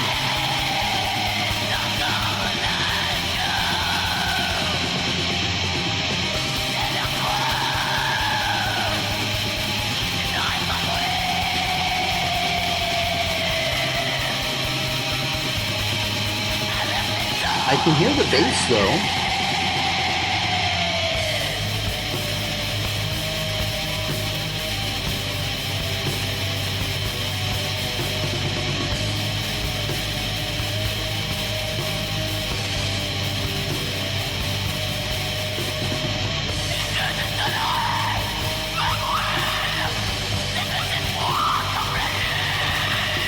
I'm sorry, what?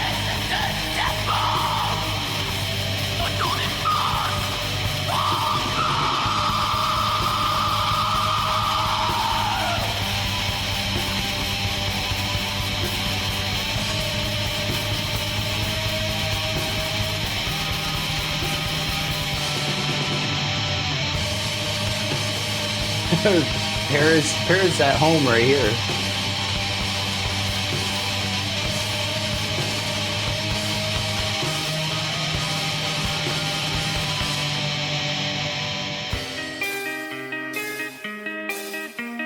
Oh, all of a sudden it sounds hi-fi. Very clear, clean production.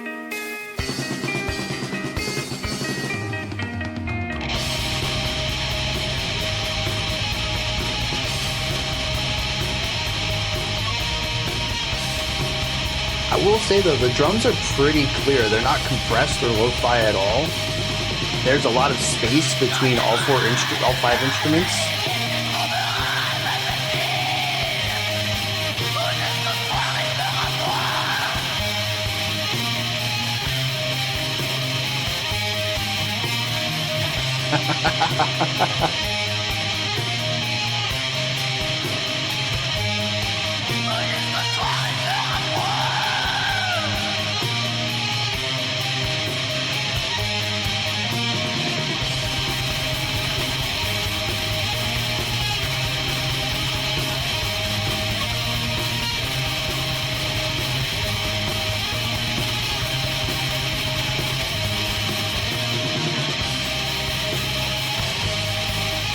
Don't let Youth Worship Explosion hear about that. He'll do his best to derail me, more so than usual, to make up for the missed time.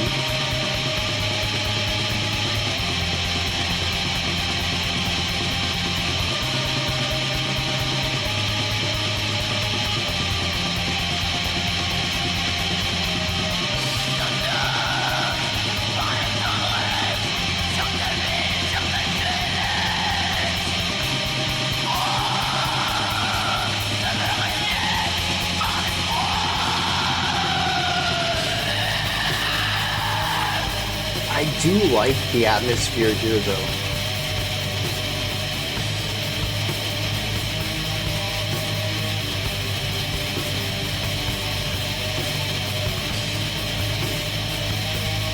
I think this is one of the best atmospheres I've heard in a black metal track.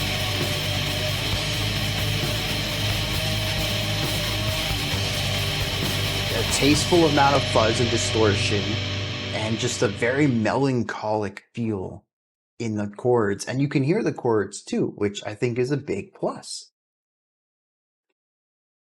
I'm not big on the entire song, but the clean guitar section was interesting. That's just straight up indie rock right there for a moment. And then that section, I think we only heard that twice in the song. I was cool with that. I will say though, yeah, like the screams, I don't know if I like them, but I'm impressed by them.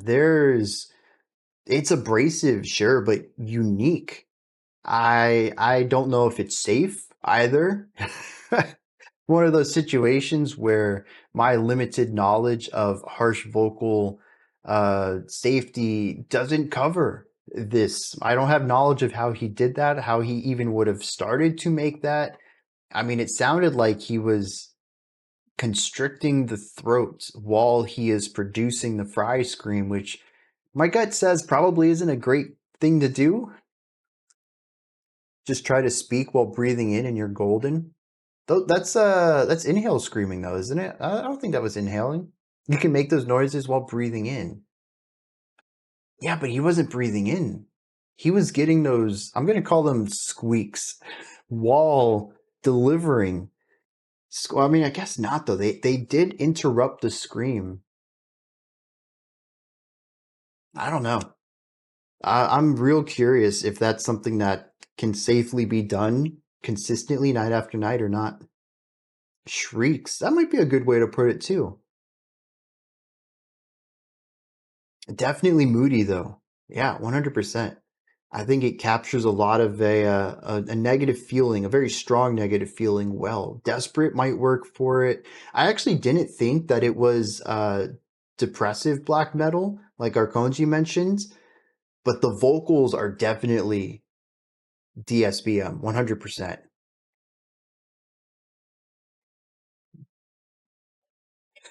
Mark.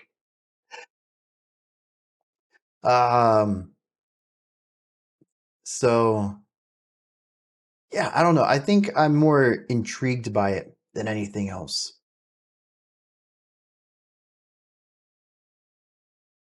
But even the sections that I really liked, I probably would have enjoyed just as much in any other I mean, the one section I liked was straight up indie rock, so I don't think that's very fair to them. Shriek the Green Ogre? Yeah. It wasn't someone at the start, it was the comment that Thoughts said that they were the vocalist on this track.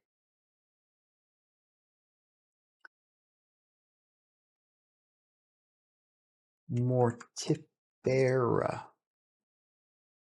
Oh, there's at least 2 black metal Mortifera bands. So probably not that one. What album was this? That one. Yep, there's a song lineup. Yep. According to Metal Archives, Nij is the vocalist, guitarist, bassist, and drummer for this. However, on tracks 1, 3, 4, 6, 7, and 8, someone else did vocals, guitars, bass, and lyrics. 2. Yeah, so Nij did. So that's interesting. He was on this first album only. Okay. Yeah, this is their first full length. It is interesting, though, that the vocalist changes. The vocalist, guitarist, and bassist changes for different tracks.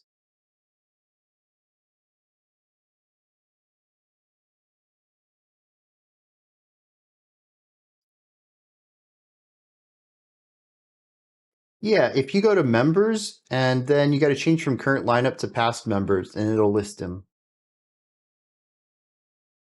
It is not visually eye-catching, though. I have missed that so many times, but there is a new tab that appears in the members tab. Yeah, right? I think there could be a better way of drawing the attention that these are clickable.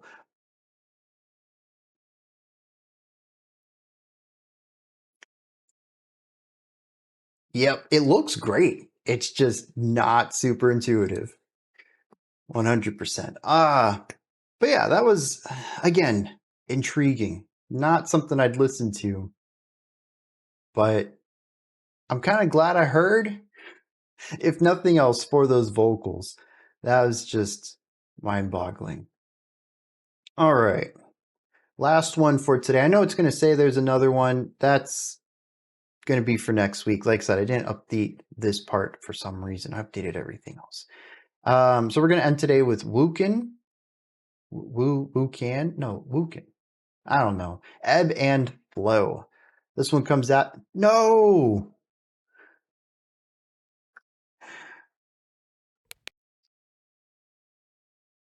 Jeez. Okay, so no visuals for this one, and the visuals we do have are going to be wrong. I'm not going to update everything. I just need to pull the context back up.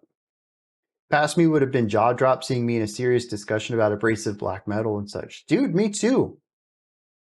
I mean, not about you, but about me. 5 years ago, I didn't even know black metal existed. If you would have told me I would have been in a conversation about black metal, I'd been like, what's that? And then when you played something for me, I'd be like, nah, never. That's garbage. My opinion of it hasn't changed much, but I am in conversation with it now. All right, this one comes at us from Tiger Charm. The song is called Ebb and Flute. Self-described as heavy flute rock.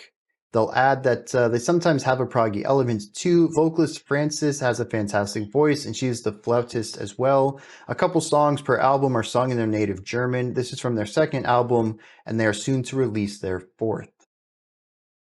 All right. Oh, it's called Ebb and Flute? I keep saying Ebb and Flow. Yeah, it's called Ebb and Flute. Interesting title.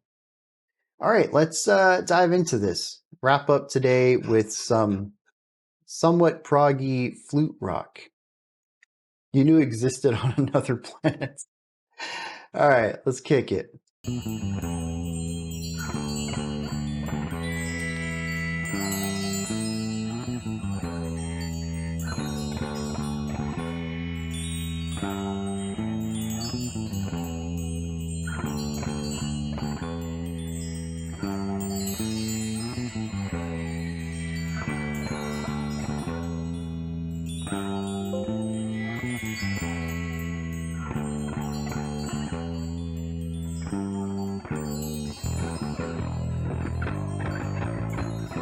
Yeah, I'm not a super big fan of the bass tone.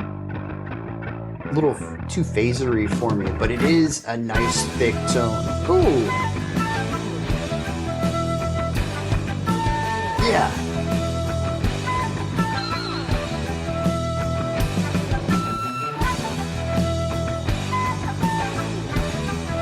Dude, this is super groovy.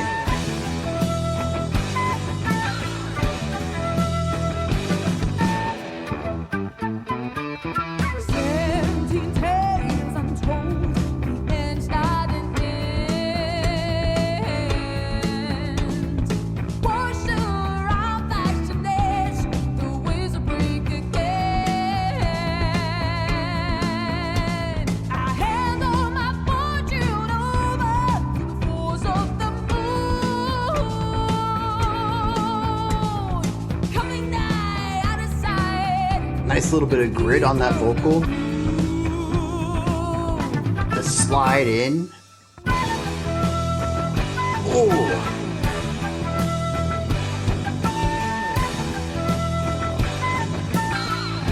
The bass sounds a lot better in context with everything else.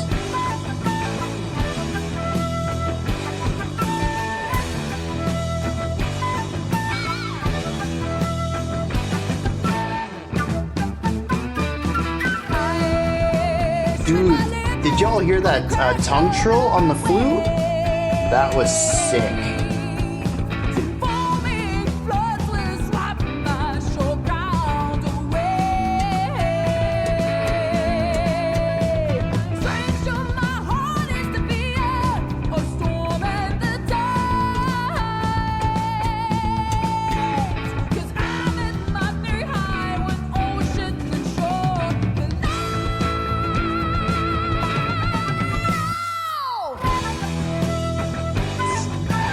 Dude, every time this tempo reduction hits hard.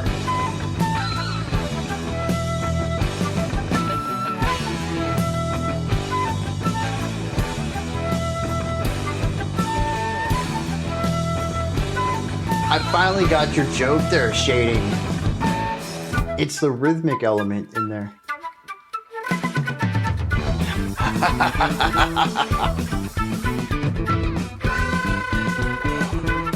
Dude, that's... oh, jeez.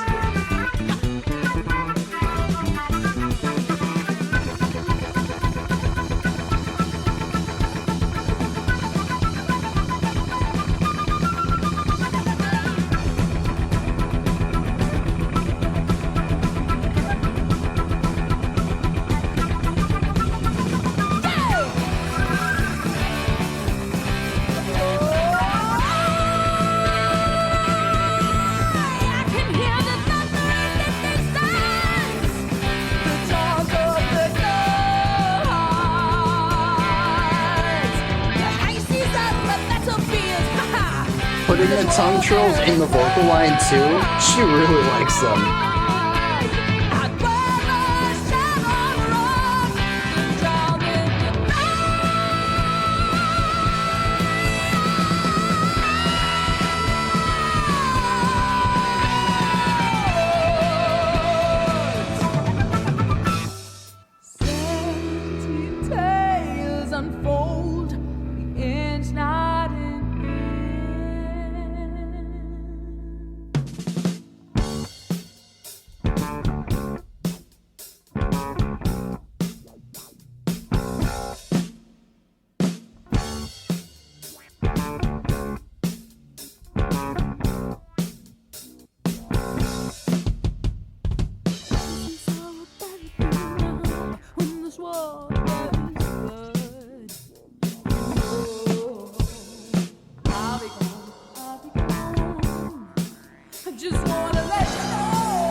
It's getting thin too.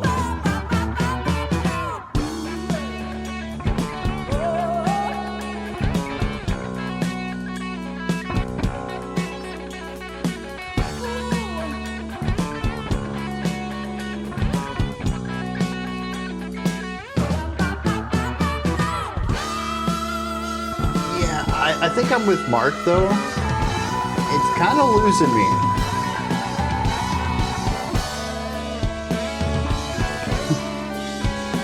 Pulled straws on a song ending.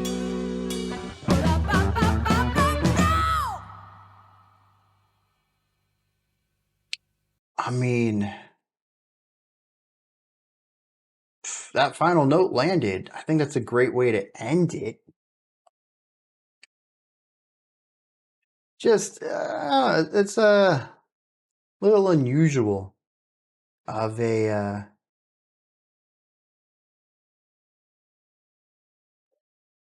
I don't know. I think it's because the song was so high energy throughout all of it that to end it on a low energy note, kind of thin production, just feels anticlimactic. And especially like the end of the song though, with her getting up to that note on that the vocal ad lib and putting that grit on the final note, having that reverb out over the final second of song. Yeah, dude, that's excellent. But like we brought the energy down to do that, and that's, I don't know. I think the idea is solid. The execution was just a little off. That might have worked in a different track. Maybe as Synapse has said, the production just could be spruced up on it a little bit. The instruments also got shuffled around. I don't know if you noticed that. The bass got pushed out to the left from the center so that it could be a second instrument against the guitar. And so a lot of the extra guitar work has been pulled out. We've stripped down the layering. We've brought the bass into focus, but I don't think it's doing things as interesting as we heard earlier when it was being covered up. And so we also have this gap in the middle where the bass left and isn't anymore, and that creates space in it. And I don't know. It's kind of an interesting outro. Not where I would have expected it to go, but it was okay. But everything else is excellent about this. I love the flute work. The flute solo was excellent. I love the flute playing around with the vocals and getting that nice call and response going on there. The bass sounds really sick in the mix. I'm still not a huge fan of that extra bit of phaseriness at the end of its tone that we heard when it was isolated in the intro, but when it's with everything else, the size and punch of it absolutely is amazing. The drum work on here is good. The guitar riffage is super funky. I mean, this thing is just, it's just rhythmically syncopated. You can groove to this all day. And the vocals are fantastic, as expected based off of the comments. I did notice, though, after I heard that flute tongue trill, that I heard it more often in the flute, and then I heard it in the vocals quite a bit too. So this vocalist, at least for this song, because the vocalist is also the flautist, really likes putting those tongue trills in there. It adds a nice flavor, a bit unique. You don't hear that often in flute at all, and very rarely in vocals. I mean, I can probably count on one hand the amount of vocalists I've heard even do it once ever. And this time we had it like 5 times in a song. You thought you liked it, but didn't by the end. I will say that I think the song got a little long in the tooth, even aside from the ending. I would have liked a little bit more in it. And I don't know what that would entail, but I am quite intrigued by it. When did this come out? I think that's another interesting thing. 2017. Oh, they put out an album this year too. Oh, it's not out yet. August 29th. That's going in. That's probably where I'm going to start with them then. Prior to this, they did... Yeah, that's an album. 2022. Yeah. Axioms is the name of the album. Comes out in August. That's going on my radar. That'll be my introduction to them as a band, see what they're doing now, and then if I enjoy that, to dive backwards into them. Or start from the beginning, usually is where I like to start, but...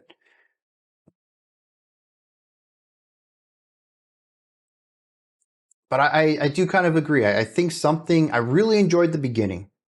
And then I think it just went on a little too long, and then the outro definitely didn't catch me. You may have noticed that I was a bit more animated at the beginning than 3 minutes in, and that's why. I think it needed something. The flute solo was good. Maybe that could have come in a little earlier, though. I don't know. It's solid, though. It's like a solid 7, and it just needs a little bit of extra spice to get up to that, 8, 9, 10. But they're on my radar now. it could just be that this one song didn't catch me too. So they do have 3 singles out from this upcoming album. I'm not going to check them out. I don't want to be spoiled on that. I want to experience the whole album. But if you're interested, they do have 3 new singles out. One of them just dropped in May too. So for those who are too excited and can't wait, there's that. A key change would have been nice too. And as Charm Tiger mentioned, some of their songs are a bit proggier. This one actually, I liked the rhythmic the tempo shifts too. I forgot about that. I thought that worked really well, allowing us to have these driving sections, but to rein it in for these super heavy groovy ones too. Yeah, I'm kind of sold on that. And I don't know when this song came out, but I don't think it was on that 2022 album. So they've had some time to grow as artists since this track that we listened to. Keyboard players are so occupied with keychains. It's in the name of the instrument.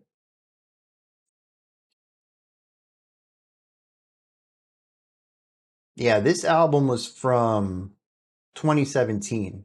So like six years of growth to hone the craft. Yeah, I'm definitely going to give the new one a listen. 20-minute prog songs. Oh yeah. Oh, back to back too. Start off with a 10-minute track, then 6, 3, 4, 5, 4, 21, 18. Album's over. They kind of soften you up for these 2 massive tracks at the end. And the titles too, Aging 10 Years in 2 Seconds and Cosmic Guilt. I kind of want to hear those now. Like those titles are cool.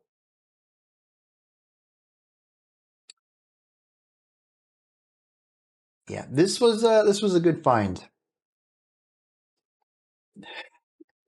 Of course, keyboardists like key changes. They keep changing the keys they're pressing.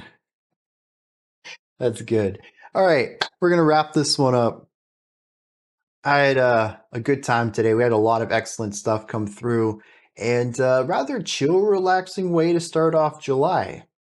We kind of ended it with more energy and intensity. We had some black metal and then some super groovy hard rock. But most of this was nice and relaxed. Today, the VOD for this will be up soon. Early access for tomorrow will be up soon as well. All that probably in the next hour and a half or so. Tomorrow, I don't remember what we have, but it's going to be interesting. I know we have... I don't know what we have. All right, just, get excited for stuff. Geez. And this week's going to be pretty good, though. Mid-year highlights. We're going to be looking at some of the best songs that have come out this year so far. I'm stoked for that. I'm thinking maybe Saturday I'll drop a few of my own favorites that have come out, but we'll see if I have time to put that video together. It might just be a post on Discord and YouTube community. That's about it. For all y'all who watch the gaming streams Wednesday, I'll see y'all at 1 p.m. Eastern Standard Time. We'll continue on with Nier Automata. And I think that's about it for all of my end of stream shoutouts. So, thanks as usual for hanging out with me, checking out some awesome music, engaging in some cool conversation. And until next time, remember to be critical and not cynical. I'll catch y'all later.